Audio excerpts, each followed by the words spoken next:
وسالفتنا اليوم يسولفون على اخوان اثنين. يقول ذولا الاخوان واحد ظل يم ابوه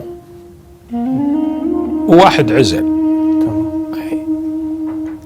فيقول من عزل تعرف هذا اللي ظل يم ابوه يستفاد يظل الماليه كلها يمه، هذا يطلع بطرق عمره قريب من ابوه يصير. اي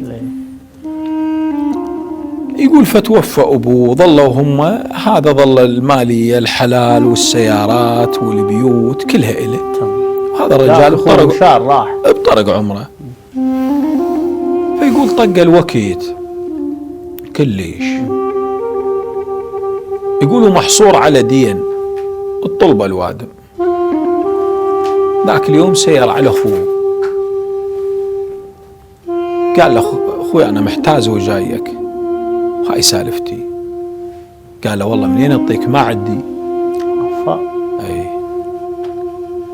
قال له مو اخذت حصتك؟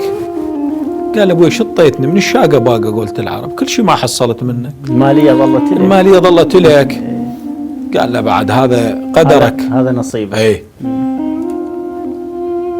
فيقول ذاك اليوم سبحان الله قاعد بالبيت ومختنق. يقول جاء صاحبه قال له يابا الشيوخ عندهم دعوة مسوين عزيمة ونروح للعزيمة نشوف شكو ماكو. يقول راحوا للعزيمة، يقول أخذ قوة راحوا للعزيمة. وصلوا العزيمة يقول لأنه هو ساتوا عرايض وذيك الوادم تسمع الحكي، ترى اكو حكي ينسمع واكو هسه مع احترامي حكي عابر. يقول شال يده ويا الوادم، هو شاعر وشاعر من الضيمهم، شاعر عوز. اي يقول هوس على الشيخ ابن حمولة ويعرف للحكي وزنقين وكلهن.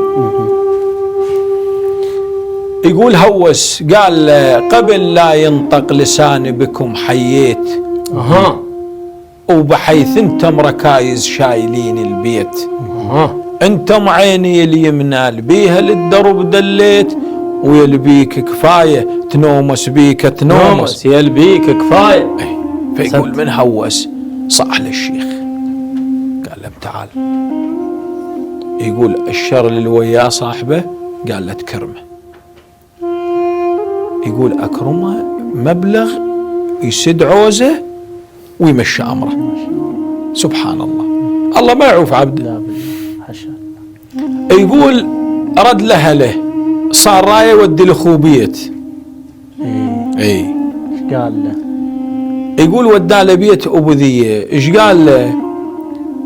قال له صرت مثل المضيع وطن لا دار.